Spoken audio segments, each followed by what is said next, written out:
Hello everyone. ఈరోజు నేనైతే మీకు తీర్థాల తిరునాళ్ళు చూపిద్దాం అనుకుంటున్నా ఖమ్మంలో. మీరు కూడా ఇది ఎక్స్పీరియన్స్ చేయండి. మహాశివరాత్రి కదా, మా ఖమ్మంలో చాలా బాగా చేస్తారు ఇది. అందుకే మేము అందరం కలిసి అయితే వెళ్తున్నాం, తీర్థాలు వెళ్దామని. ఈరోజు జర్నీ అయితే స్టార్ట్ చేస్తాం. మార్నింగ్ లేచి ఫ్రెష్ అప్ అయ్యి ఇక నేను మా తమ్ముడు అయితే బైక్ మీద వెళ్తున్నాం. మా ఫ్యామిలీ మెంబర్స్ అయితే ఆల్రెడీ ఆటోలు వెళ్ళిపోయారు. నార్మల్గా అయితే ఆటోలు వెళ్ళరు, ఫ్యామిలీ అంతా ట్రాక్టర్ బుక్ చేసుకుని వెళ్తారు. జస్ట్ మిస్, యాక్సిడెంట్ మిస్ అయింది.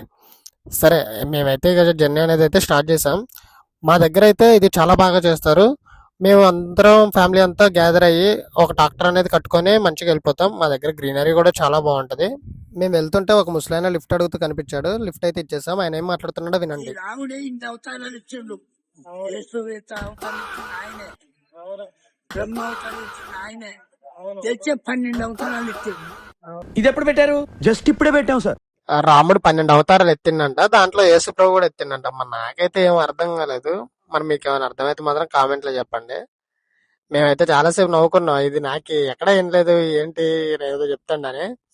చూడండి ఇక్కడ ఎంత బాగుందో ఈ వెదర్ కూడా.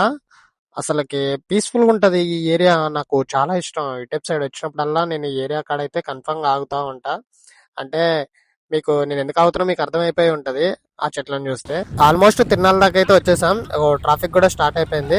ఈ రోజు ఫస్ట్ డే కాబట్టి ఇంత ట్రాఫిక్ ఉంటది. నెక్స్ట్ డే నుంచి అంత ఏమి ఉండదు. సెకండ్ డే, థర్డ్ డే అయితే మీరు ఫ్రీగా వెళ్ళాలనుకున్న వాళ్ళు అయితే వెళ్ళొచ్చు. కానీ ఫస్ట్ డే అయితేనే ఇంత ట్రాఫిక్, ఇదంతా ఎంజాయ్ కనిపిస్తూ ఉంటది. అంటే చాలా మంది జనాలు అంతా ఉంటారు కాబట్టి నాకైతే మంచిగా అనిపిస్తుంది ఫస్ట్ డేనే. మరి అందరికైతే కొంచెం పీస్ఫుల్ గా వెళ్ళి దేవుడి దర్శనం చేసుకోవాలనుకున్న వాళ్ళైతే సెకండ్ డే, థర్డ్ డే వెళ్ళడం చాలా మంచిది.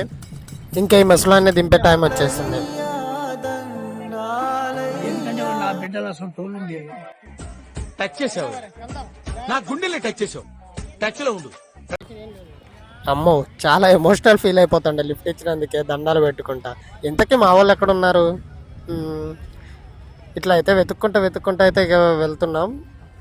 అన్ని చెట్లు అయితే చూసుకుంటున్నాం. ఇక్కడ చెట్టుకి అయితే వచ్చేసి ఒక చెట్టు కింద కూర్చోవాలంటే 1500 to 2000 వరకు పే చేయాలి.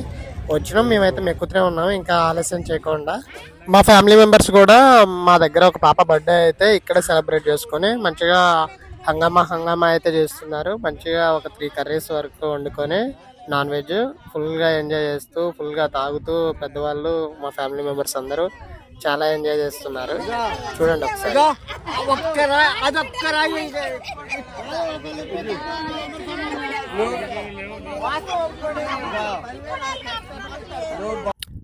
ఇంకా నేను ఆలస్యం చేయకోకుండా అసలు వచ్చిన పని కానియడానికి వెళ్తున్నా. అసలు ఎందుకు వచ్చామనంటే ఇక్కడ తీర్థాల అంటు తీర్చుకోవడానికి వస్తామండి. మా పిన్నం గారు చనిపోయారు ఈ ఇయర్లో. సో మేము అంటు తీర్చుకోవడానికి అయితే వచ్చాం. ఇక్కడ అంటు తీర్చుకోవాలంటే, మహిళలు తీర్చుకోవాలంటే అక్కడ ఏర్ దగ్గరికి వెళ్ళి వాటర్లో మనం ఫ్రెష్ అనేది అయితే అవ్వాలి. నేను వెళ్తుండగా అయితే ఫుల్ ట్రాఫిక్ అయితే అయిపోయింది. ఇక్కడ అసలు బైకులు తీసుకొచ్చి మధ్యలో పెట్టేశారు. ఇక్కడికి కార్లు అనవసరంగా రావడం వేస్ట్ అండి. అసలుకి మధ్యలో కార్లు తీసుకొచ్చి ఇదంతా టైం అంతా వృధా చేస్తూ ఉంటారు. అసలుకి మనుషులు నడవటానికి కూడా ప్లేస్ లేదు. అంత ఫుల్లీ హెవీగా జనాలు రోడ్డు నిండా అయిపోయారు. ఇంకా నేను అంటు తీర్చుకునే టైం వచ్చేసింది. నేను ఇంకా ఈ ఏర్లోకి వెళ్ళేసి కాళ్ళు చేతులు కడుక్కొని ఇక తల మీద నీళ్ళు పోసుకుంటే నాకు అంట అయితే పోయినట్టే అని మా పెద్దలు చెప్తూ ఉంటారు. ఇక మేము ఇదే పాటిస్తూ ఉంటాం. కాళ్ళు కడుక్కొని శివయ్య దర్శనానికి అయితే ఇంకా స్టార్ట్ అవ్వాలి. శివరాత్రి అంటే జస్ట్ ఫాస్టింగ్ కాదు, జాగరణ కాదు. మన జీవితంలో మనం ఎంత బిజీగా ఉంటామో మన గురించి ఆలోచించడానికి టైం ఇవ్వము. ఈ రాత్రి మాత్రం మన మనసుతో ఒక నిమిషం కూర్చొని నేను ఎవరిని, నా జీవితం డైరెక్షన్ ఏంటి అని అడిగే అవకాశం.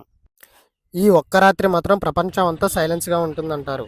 అది భయం వల్ల కాదు, అది భక్తి వల్ల కూడా కాదు. శివ అంటే డిస్ట్రాయ్ అని అంటారు, కానీ ఆయన డిస్ట్రక్షన్ అని అంటే మనలో దురహంకారం, అసూయ, కోపం, లోభం లాంటి విషయాల్ని నాశనం చేయడం. ఇక నాకు ఈ బొమ్మలు ఎంతగానో వచ్చాయి. నాకు ఎందుకనంటే కృష్ణుడు అంటే చాలా ఇష్టం.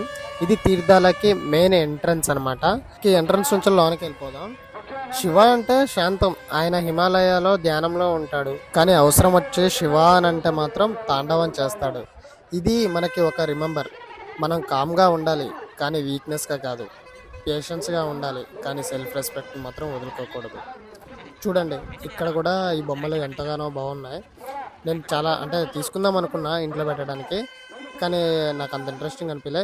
ఇది కొత్తగా పెట్టారు, ఇది టెంపుల్ లాగా ఉంది, అదేంటో మరి నాకు తెలీదు. ఇది మన మెయిన్ టెంపుల్ వచ్చేసి తీర్థాల్లో శివయ్య టెంపుల్. ఇది చాలా ఫేమస్. ఇక్కడికి వెళ్తే అందరికీ చాలా కోరికలు అయితే తీరుతాయని అంటారు. నేను కూడా ఇది చాలా నమ్ముతా, ఎందుకనంటే నాకు అలానే తీరాయి. జాతరలో రంగులరత్నం ఇంతకుముందు స్టార్టింగ్లో ఉండేది, కానీ ఇప్పుడేంటో మరి ఈ టైప్ ఎక్స్పాండ్ చేశారు. వీళ్ళు చూడండి ఎట్లా ఊదుకుంటూ వెళ్తున్నారు. ఇక జాతర అంటే ఇంతే ఉంటుంది. వీళ్ళనే అబ్జర్వ్ చేసుకుంటూ వెళ్తా ఉన్నా నేను. అసలు ఈ యువతల అప్డేట్ చేసింది అయితే నాకు తెలియదు, ఇదే ఫస్ట్ టైం నేను చూడటం. వీడు చూడు అమ్మ అదే తీద్దామని ట్రై చేసిండు దొంగ. ఇదంతా బాగుంది.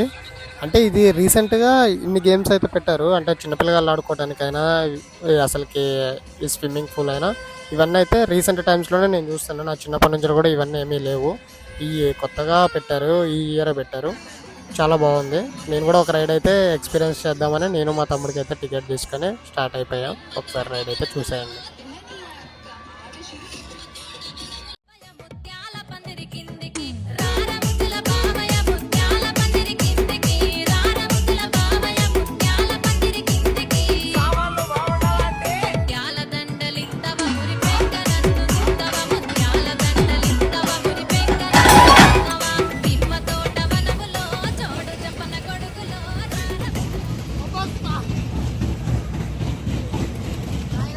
ఈ రైడ్ స్టార్టింగ్ అయితే భయం కాలేదు, కానీ ఎండింగ్కి వచ్చేసరికి అయితే లైట్గా అయితే భయం వేసింది. అది అయిపోగానే మేమైతే డ్రింక్స్ అయితే తాగి ఇక రిటర్న్ అయిపోదాం అనుకున్నాం. ఇక రిటర్న్కి స్టార్ట్ అయిపోయాం. అయితే మధ్యలో ఒక బాల్ గేమ్ అయితే అవపడ్డది. వాళ్ళు 30 రూపీస్కి 3 బాల్స్ అంట, 3 బాల్స్ అది పడేయాలంట. నేను ఫస్ట్ బాల్ కొట్టానులే, కానీ ఇక సెకండ్ థర్డ్ బాల్ అయితే వెళ్ళిపోయినాయి, అసలుకి కూడా తగలలేదు. ఇక రిటర్న్ అయితే అయిపోదామని ఫిక్స్ అయిపోయి ఇంకా వెళ్తుంటే మధ్యలో కార్ తోటి అయితే బైక్కి గుద్ది యాక్సిడెంట్ అయితే చేశాడు మనోడు. అసలుకి కార్లు ఎందుకు వేసుకొని వస్తారో తెలియదండి ఇక్కడికి మధ్యలో అంత జాతరలో. సరే మేమైతే ఇక దొడ్డుగా చూసుకొని దోవ పట్టుకొని ఇక ఇంటికి వెళ్ళిపోదామని చేనుల నుంచి వచ్చేస్తాను. ఇదైతే నా ఫస్ట్ వ్లాగ్, అందుకే కొంచెం మీకు ఇబ్బందికరంగా ఉండొచ్చు నా వాయిస్ అండ్ వీడియో కూడా. కానీ ఇక్కడ నుంచి అయితే నేను ఇంప్రూవ్ చేసుకుంటా. మీరైతే మన ఛానల్ అయితే సబ్స్క్రైబ్ చేసుకొని పక్కన ఉన్న బెల్ ఐకాన్ అయితే క్లిక్ చేసి పెట్టుకోండి. Thanks for watching. Next film blood bath part 2. Part 1 flop అయింది కదా సార్, అందుకే పార్ట్ 2 తీస్తున్నాను. ఇది ఫ్లాప్ అయితే పార్ట్ 3 తీస్తాను. ఆడియన్స్ మీద రివెంజ్ అన్నమాట.